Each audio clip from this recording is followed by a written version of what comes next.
नमस्कार, मैं हूं आपके साथ मयंक मिश्रा। आज 6 तारीख है और मैं सीधा पॉइंट पे आना चाहूंगा। बेहद अहम खबर आई है ईरान से।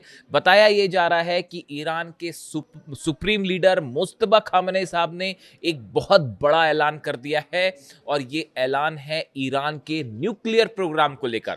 सूत्रों के हवाले से जो खबर है, मुज्तबा खामनेई साहब ने इस बात को साफ कह दिया है कि ईरान अपना न्यूक्लियर प्रोग्राम नहीं रोकेगा। ईरान अमेरिका के साथ न्यूक्लियर प्रोग्राम को लेकर कोई बातचीत नहीं करेगा। ईरान अमेरिका के साथ न्यूक्लियर मुद्दे पर कोई डील नहीं करेगा। अब देखिए, ये फिर से एक संयोग है। मैंने 2 दिन पहले ही जो वीडियो था, आप उस वीडियो को देखें। मैंने उसमें ये बात कही थी कि अब जो हालात हैं उसमें ईरान न्यूक्लियर मुद्दे पर कोई बातचीत नहीं करेगा। कई लोग मुझसे सवाल कर रहे थे कि ये ओमान और ईरान की जो बातचीत हो रही है, क्या डील हो जाएगी? देखिए, ये कोई डील नहीं है, इस बात को समझिए। ईरान ने ओमान के साथ मिलकर हॉर्मूज को लेकर अपने नियम, अपनी शर्तों के मुताबिक कुछ नियम बनाए हैं, जिसमें अमेरिका का कोई रोल नहीं है, जिसमें डोनाल्ड ट्रंप को शामिल नहीं किया गया है। आप तमाम एनालिसिस कर लीजिए इसका, आपको ये बात निकल के मिल जाएगी कि ईरान हॉर्मूज में जो कुछ कर रहा है अपनी शर्तों पर कर रहा है। ये कोई अमेरिका के साथ डील नहीं है और इसको डील या समझौता कहना बिल्कुल गलत होगा। तो अगर किसी को ऐसा लगता है कि ईरान कोई डील करने जा रहा है, ऐसा बिल्कुल नहीं है। हॉर्मूज में ओमान के साथ मिलके ईरान ने नेविगेशन को लेकर अपने रूल्स बनाए हैं कि जहाज कहां से आएंगे, कहां जाएंगे। इस पर हो सकता है आखिरी मुहर लग जाए। ये हॉर्मूज के मैनेजमेंट का ईरान और ओमान का फैसला है, बायलैटरल। इसमें अमेरिका की साहब कोई भूमिका नहीं है। ये कोई डील नहीं है अमेरिका के साथ। इसीलिए जेडी वेंस कह रहे हैं कि US vice president JD Vance defends the Trump administration handling of Iran negotiation, calling the task messy and Iranian officials extraordinarily difficult people. JD Vance कह रहे हैं कि ईरान के जो नेता हैं वो बहुत डिफिकल्ट हैं, उनके साथ डील करना, बातचीत करना बेहद मुश्किल है। जब आप अली खामनेई साहब को शहीद करेंगे तो फिर ऐसा ही होगा। ईरान में बेगुनाह लोगों का खून बहाया जाएगा, 168 बच्चियों की हत्या की जाएगी, केशम आइलैंड में छोटे बच्चों को मारा जाएगा, तो फिर उसका नतीजा यही होगा। और देखिए, मैंने आपको पहले ही कहा था, ईरान न्यूक्लियर मुद्दे पर कोई बातचीत, कोई डील नहीं करेगा। और अब अभी कोइंसिडेंस ही कह लीजिए कि अभी 48 घंटे हुए हैं, ये बात मैंने अपने वीडियो में रखी थी और अब खबरें हैं कि ईरान के सुप्रीम लीडर ने इस बात को साफ कर दिया है कि किसी तरह का न्यूक्लियर निगोशिएशन अमेरिका के साथ, डोनाल्ड ट्रंप के साथ नहीं किया जाएगा। जो उन्होंने बड़ी बात कही है, परमाणु प्रोग्राम ईरान नहीं रोकेगा। ये बहुत बड़ा ऐलान है मुज्तबा खामनेई साहब का। इस ऐलान ने बहुत सारी चीजों को हरी झंडी दे दी है। आप समझ रहे हैं मैं कहना चाह रहा हूं, क्या कहना चाह रहा हूं? बहुत सारे प्रोग्राम्स को हरी झंडी दे दी गई है। इसके साथ उन्होंने ये कहा, अमेरिका के साथ दबाव में किसी तरह की कोई बातचीत या डील नहीं की जाएगी। ये साफ ऐलान कर दिया गया है कि अमेरिका के साथ कोई दबाव नहीं चलेगा, अमेरिका का किसी तरह का कोई दबाव में कोई डील, कोई बातचीत नहीं की जाएगी। दूसरा बड़ा ऐलान है मुज्तबा खामनेई साहब का। तीसरा, ईरान की सेना हर हमले का करारा जवाब देगी। बताया जा रहा है उन्होंने आईआरजीसी सेना को, सुप्रीम सिक्योरिटी काउंसिल के सदस्यों को यह बात साफ कर दी है कि ईरान पर अगर कोई भी हमला होता है तो बिना देर किए उसका करारा जवाब दिया जाए। अगर ईरान के एनर्जी स्टेशंस पर हमले होते हैं, ऑयल स्टेशंस पर हमले होते हैं, तो उसका फौरन और उससे बड़ा जवाब दिया जाए।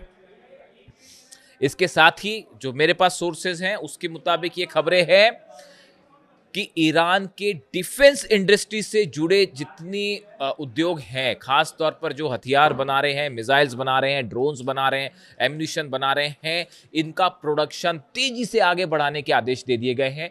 कि वहाँ देखिए, ईरान में नॉन स्टॉप मिसाइल्स बनती हैं, ड्रोन्स बनते हैं, और अब ये आदेश आ गए हैं कि इसकी स्पीड और बढ़ाई जाए। बेहद ही गौर करने वाली बात है।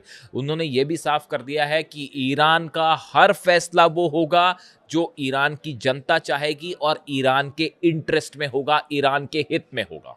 ये 5-6 बातें उन्होंने कही हैं।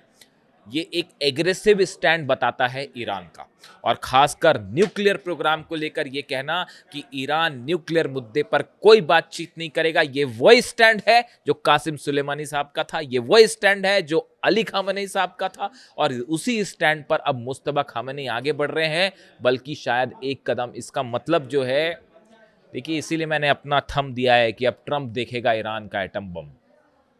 क्या इसका मतलब ये निकाला जाए कि ईरान ने अब ये महसूस कर लिया है कि अब वक्त आ गया है एटम बम बनाने का? क्या अब वक्त आ गया है एनरिचमेंट को उस लेवल पर ले जाने का जो पहले रुका हुआ था?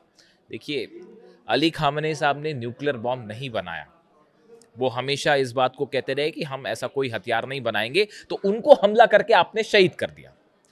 जो शख्स, जो नेता ईरान के न्यूक्लियर बम बनाने के पक्ष में नहीं थे, उनको हमला करके आपने शहीद कर दिया, और उसका नतीजा ये है कि अब ईरान का न्यूक्लियर बम हो सकता है। कई लोग ये कह रहे हैं कि ईरान अब न्यूक्लियर बम बनाएगा और डोनाल्ड ट्रंप देखेंगे कि कैसे ईरान जो है वो अपने आप को न्यूक्लियर शक्ति घोषित करेगा। क्या पूरा मामला उस दिशा में आगे बढ़ रहा है? देखिए, इसकी वजह है, इसकी 2-3 वजह हैं। पिछले कुछ वक्त में ये जितने वॉर हो रहे हैं, इस बात को समझिए आप, ये जितने वक्त वॉर हो रहे हैं, चाहे रूस और यूक्रेन की जंग हो, चाहे अमेरिका ईरान की जंग हो, इजराइल का लेबनान को लेकर, गाजा को लेकर जो स्टैंड है, उधर नॉर्थ कोरिया के ऊपर दबाव है, आप देखिए ये जितने हालात हैं ये खत्म नहीं हो पा रहे, खत्म नहीं हो पा रहे। एक बार जंग शुरू हो रही है, वो चलती जा रही है, एक हमला इनका, फिर एक हमला इनका, फिर सीज फायर, फिर हमला, फिर हमला, ये खत्म नहीं हो रहा। लेकिन हमले कहाँ नहीं हो रहे, जरा नोट करिए आप। नॉर्थ कोरिया पर अटैक हुआ क्या? नहीं हुआ। क्यों नहीं हुआ? क्योंकि न्यूक्लियर बॉम्ब, क्योंकि डिटरेंस है। ईरान में अब बड़ा वर्ग ये बात को मान के चल रहा है कि ये जो बार बार का तमाशा करते हैं अमेरिकन्स और डिप्लोमेट्स, और जो इस तरह की बातें होती है कि बयान आते हैं कि अब जो है वो बातचीत होने वाली है, पहले पिटने लगते हैं तो बोले साहब बातचीत कर लेते हैं, फिर हमला कर देंगे, फिर बातचीत कर लेंगे, फिर कभी हॉर्मुज पर हमला कर देंगे, फिर कभी नेवल ब्लॉकेट कर देंगे, फिर कहेंगे बहुत अच्छी बातचीत हो रही है। इसको अगर खत्म करना है, ईरान के ऊपर 30 साल से जो सैंक्शंस लगे हैं, अगर इसको खत्म करना है तो ईरान का एक बहुत बड़ा वर्ग ये मानता है कि एटम बम बना लिया जाए, एटम डिटरेंस घोषित कर दिया जाए, एटम बम जो है उसका परीक्षण कर लिया जाए, ताकि मामला ही खत्म। उसके बाद पूरा समीकरण बदल जाएगा। ये मुस्तफा खामेनी साहब का जो बयान है वो कई बातें शो करता है कि अमेरिका की ये पॉलिसी कि ईरान को दबाया जाए, हमले करके झुकाया जाए, दबाव डाल के न्यूक्लियर डील करवाई जाए, ये पॉलिसी पूरी तरह से डोनाल्ड ट्रंप की फेल हो गई है। पहले दिन से हम ये बात कह रहे थे कि अली खामेनी साहब को किसी कीमत पे आप उन पर दबाव नहीं डाल सकते। वो ईरान के सुप्रीम लीडर हैं, और देखिए मैं बार बार इस बात को पूछता हूं कि वो उन्होंने अपने जीते जी, जब तक वो हमारे बीच रहे, वो जिंदा रहे, उन्होंने अपने रहते रहते ईरान के लिए वो पॉलिसीज बना ली कि आने वाले कई सालों तक कोई ईरान को छू भी नहीं सकता। उन्होंने ऐसी बुनियाद बना दी जिसके ऊपर अब जो ईरान खड़ा हुआ है उसको ना अमेरिका हरा पा रहा, ना इजराइल हरा पा रहा, ना अरब देश हरा पा रहे, ना यूरोप हरा पा रहा, ना कोई सैंक्शंस काम कर रहा, ना हॉर्मुज। सब करके देख लिया, बमबारी करके देख ली, टॉम हॉक मार के देख ली, F-35 मार के देख लिए, जंग करके देख ली, सैंक्शन लगा के देख लिए, लेकिन अली खामेनी साहब ने ईरान को उस किले में बदल दिया, मजबूत किले में, जिसको कोई नहीं जीत सकता। ये योगदान है इतिहास में अली खामेनी साहब का, जो हमेशा याद रखा जाएगा। कम से कम मैं जितना समझता हूं, देखिए 20-25 सालों से मैं इंटरनेशनल रिलेशंस को एनालाइज कर रहा हूं, और जो मेरा आकलन कहता है उनके बारे में, इसीलिए मैं बार बार कहता हूं कि he was not only a supreme leader but he was one of the best military commander the world have ever seen. बेहतरीन मिलिट्री कमांडर थे। आप उनका विजन देखिए, और उसी रास्ते पे अब मुस्तफा खामेनी बल्कि उनसे एक कदम आगे बढ़ के चल रहे हैं। अच्छा, एक बड़ी इंटरेस्टिंग बात और है, मैं थोड़ा इधर उधर हो रहा हूं आपसे, एक बड़ी इंटरेस्टिंग बात है। कल मैंने खबरें पढ़ी कि ईरान के राष्ट्रपति पेजेश्कियान साहब की सीक्रेट मुलाकात हुई मुस्तफा खामेनी से, और उनको एक कार में ले जाया गया, और कार में ले जाके कार के 2 डिस्टेंस में, मतलब आगे और पीछे हिस्से के बीच में पर्दा लगा हुआ था। मुस्तफा खामेनी साहब आगे थे और उन्होंने बात की है पेजेश्कियान साहब से, और बीच में पर्दा था, और दोनों को आमने सामने नहीं करवाया गया, सिर्फ मतलब चेहरा नहीं देख पाए, सिर्फ बात की गई, और उन्होंने कई बातें कही पेजेश्कियान साहब को। इस तरह की खबरें हैं मीडिया में। अब जरा कॉमन सेंस लगाइए। ईरान के सुप्रीम लीडर की एक सीक्रेट मीटिंग होती है ईरान के राष्ट्रपति के साथ, इतनी सीक्रेट कि उसमें पेजेश्कियान साहब को जो है वो मुस्तफा खामनी साहब से आमने सामने वो मिले तक नहीं, सिर्फ उनकी आवाज सुनी। इतनी सीक्रेट मीटिंग। मुस्तफा खामनी साहब जिनकी लोकेशन के लिए सीआईए और मोसाद जो है वो बावले हुए जा रहे हैं पिछले कई महीनों से कि लोकेशन तो पता चल जाए। इस सीक्रेट मीटिंग की खबर दुनिया भर में फैल जाती साहब अखबार में। क्या ये संभव है? इस तरह की खबरें कि पेजेश्कियान साहब का इस्तीफा होने वाला है, अब ईरान के राष्ट्रपति अब इस्तीफा दे देंगे और मनमुटाव हो गया है और ग्रुपों में डिवाइड हो गया है ईरान। मतलब ऐसी ऐसी खबरें साहब की सुनकर जो है आश्चर्य भी होता है, दुख भी होता है और हंसी भी आती कभी कभी। तो मतलब आप सोचिए, ईरान के सुप्रीम लीडर की पोजीशन को लेकर कि उनकी लोकेशन को लेकर ईरान इतनी सावधानियां बरत रहा है, उनकी इतनी सीक्रेट मीटिंग होती है राष्ट्रपति के साथ और वो पूरे दुनिया भर में फैल गई, खबर भारत तक आ गई साहब कि वो एक कार में बैठे थे, वो सामने बैठे थे, वो पीछे। मतलब क्या ही बोला जाए, मतलब हैरानी होती है मुझे तो कई बार। खैर छोड़िए, अलग अलग खबरें चलती हैं, तो इसीलिए मैं कहता हूं आपको कि खबरों पर बड़ा है ना विश्वसनीय एनालिसिस के साथ भरोसा होना चाहिए। मैं अगले वीडियो में आपको बताऊंगा वो जो यूएई में धमाके हुए, जेबल अली पोर्ट पर 7 धमाके हुए, वो 7 धमाके किसने किए अगले वीडियो में बताऊंगा मैं आपको। सरप्राइज, हैरान रह जाएंगे आपकी वो धमाकों के पीछे किसका हाथ था। वो जब ऐसी खबर आती है ना कि अमेरिका और ईरान के बीच अब कोई बातचीत होने वाली है, हॉर्मुज को लेकर कोई समझौता, तो धमाके होने लगता है साहब। कोई है ऐसा ना जो चाहता है कि धमाके ना हो, आप भी जानते ही होंगे। खैर, तो अब देखिए मामला ये है कि ये ईरान ने अपना न्यूक्लियर प्रोग्राम साफ कर दिया है कि हम नहीं रोक रहे और ना कोई बात कर रहे हैं। रोकना तो दूर की बात है साहब, बात ही नहीं होगी। एग्जैक्टली मैंने ये बात कही थी आपको, वही बात जो है वो साबित हो रही है। इसके अलावा देखिए एक बड़ी खबर आई है अमेरिका से। अमेरिका ने अपनी परमाणु हथियारों की नीति में बदलाव किया है और अब अमेरिका छोटे टैक्टिकल न्यूक्लियर बॉम्ब्स यानी छोटे परमाणु हथियार बनाएगा। हालांकि ये रूस और चीन का हवाला देकर बनाए जा रहे हैं, लेकिन उसमें ईरान का भी बहुत बड़ा सिग्निफिकेंस रहेगा। देखिए जो खबर है, पहले ये देखिए। The pentagon is developing a new US nuclear strategy in the case of a regional war with China और रशिया। इन्होंने कहा है कि चाइना और रूस के साथ कोई रीजनल वॉर होगा तो इसके लिए हम अपनी स्ट्रैटेजी बना रहे हैं। चीन और रूस के साथ रीजनल वॉर हो सकता है, पहली बात तो मैं तो मतलब कई क्या ही कहा जाए। अब क्या रीजनल अमेरिका और रूस का रीजनल वॉर साहब कैसे हो सकता है? चाइना और अमेरिका का रीजनल वॉर होगा, वो वर्ल्ड वॉर हो जाएगा वो। खैर फिर भी चलिए। The US is updating its nuclear strategy emphasising short range tactical weapons. मतलब अमेरिका अपनी स्ट्रेटेजी चेंज कर रहा है और short range tactical nuclear weapons बनाएगा। The goal is to prevent a conventional war from escalating into a nuclear one. अब ये छोटे न्यूक्लियर बम बना के एक साधारण जंग परमाणु जंग में ना बदल जाए, इसको रोकने की कोशिश छोटे न्यूक्लियर बम बना के की जाएगी। तो मेरी समझ के तो बाहर है। अब ये छोटा न्यूक्लियर बम, जो टैक्टिकल न्यूक्लियर बम क्या होता है, उसको अगर आप एकदम सरल भाषा में समझें तो एक छोटा न्यूक्लियर बम होगा जिसमें बहुत बड़ा धमाका नहीं होगा। मतलब ऐसा नहीं होगा कि किसी देश पे डाला तो पूरा देश तबाह हो जाए।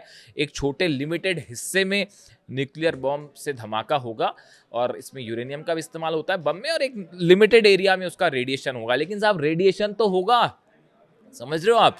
मतलब आप ये एक ऐसी बात कर रहे हैं, आप इसका इस्तेमाल करने का कोई सवाल ही नहीं उठता। आप छोटा न्यूक्लियर बम फोड़ें चाहे बड़ा न्यूक्लियर बम फोड़ें, उसका नतीजा वर्ल्ड वॉर होगा। और मिनट्स भी नहीं लगेंगे कि नॉर्थ कोरिया से जो है मिसाइल दाग दी जाएंगी, रूस से मिसाइल दाग दी जाएगी, चीन से मिसाइल दाग दी जाएगी। This is just a failure policy. ये आप इस तरह की बात करना कि हम छोटे न्यूक्लियर बम बनाएंगे और इससे कोई बड़ी जंग रोक देंगे, आप छोटा बड़ा कुछ भी करिए, आपने अगर न्यूक्लियर बटन दबाया, सामने वाला देश रूस पुतिन नहीं वेट करने वाले, ना जो है वो चाइना वेट करेगा, ना नॉर्थ कोरिया वेट करेगा। पता नहीं दुनिया में क्या क्या हो जाएगा। तो मेरे हिसाब से तो ये पॉलिसी अजीबोगरीब है बहुत ज़्यादा। लेकिन जिसने भी अब जो सोच रहा है इस पर, तो फिलहाल अमेरिका इस पर काम कर रहा है। इसके बाद ये सवाल उठने लगे अचानक कि क्या ईरान के लिए ये बनाया जा रहा है? तो ईरान पर आप न्यूक्लियर बम फेंकेंगे तो ईरान क्या करेगा फिर उस दौरान? ईरान क्या करेगा उस समय? ईरान जवाब देगा ना उसका। तो फिर इसराइल का आप जो है वो न्यूक्लियर स्टेशन जितने हैं वो कैसे बचेंगे? आप भी सोचिए जरा, अरब के ठिकाने कैसे बचेंगे? तो ये इसका पता नहीं मुझे क्या है इसका कैलकुलेशन, डिफेंस एक्सपर्ट ही बेहतर बताएं। लेकिन खबर तो खबर है, ये है मामला कि अब अमेरिका छोटे न्यूक्लियर हथियार बनाएगा। देखिए अब ये मामला जो है वो एक ऐसी जंग की तरफ बढ़ रहा है जिसका कोई हल नहीं है। इसका हल एक ही है कि अमेरिका, डोनाल्ड ट्रंप अपनी हार स्वीकार करें और हॉर्मुज छोड़ के निकल जाएं, अरब बेसिस खाली करें। यही ईरान चाह रहा है कि भाई आप भी शांति से रहो, हम भी शांति से रहो, हमारे मामले में आप मत दखल दीजिए। हमारे मामले में ये न्यूक्लियर बम, ये बात जो है बिल्कुल स्वीकार करने लायक ही नहीं है कि ईरान न्यूक्लियर बम बना के उसका इस्तेमाल कर देगा। अरे इस्तेमाल कर देगा तो आज का ये जमाना है ही नहीं ऐसा भाई साहब कि अगर कोई देश न्यूक्लियर बम का इस्तेमाल करे तो वर्ल्ड वॉर ना हो, सब कुछ खत्म हो जाएगा। अब ऐसा थोड़ी कि रेडिएशन जो है अगर होगा मान लो, तो रेडिएशन ये देखेगा कि नहीं मैं सऊदी की जो है वो लैंड में नहीं घुसूंगा, रेडिएशन मैं उसमें या यूएई में नहीं करूंगा, या जॉर्डन में नहीं करूंगा, या इजराइल में नहीं करूंगा, या ईरान में नहीं करूंगा। रेडिएशन रेडिएशन होता है, किसी भी तरह का रेडिएशन रूस भी खत्म कर देगा, यूरोप भी खत्म कर देगा, अरब भी खत्म कर देगा, इसराइल भी खत्म हो जाएगा। यहां पर न्यूक्लियर धमाके वाली कोई संभावना ही नहीं है। ये बेमतलब की बात है कि ईरान के न्यूक्लियर प्रोग्राम के नाम पर ईरान पर जंग थोपी गई। ये वैसा ही गलत था जैसे वेपन ऑफ मास डिस्ट्रक्शन बोल के सद्दाम पर हमला किया गया था। ये बिल्कुल वैसी ही बात है साहब, इसमें कोई डिफरेंस नहीं है। खैर फिलहाल ईरान की तरफ से मैं इस वीडियो में आगे नहीं जाना चाह रहा। इसके अलावा एक दो खबरें और हैं। हूती ने 2 जहाज सऊदी के और ठोक दिए हैं। 2 और जहाज़ों में धमाके की खबर है। कल तक 8 थे, आज के 2 और लगा लीजिए, 10 जहाज़ सऊदी के जला चुका है हूती। 2 जहाज़ों पे धमाके की खबर है। वैसे ही हॉर्मुज में भी जो 2 जहाज़ जो हैं वो ठोक दिए गए हैं और निश्चित रूप से ईरान की तरफ से ठोके गए हैं।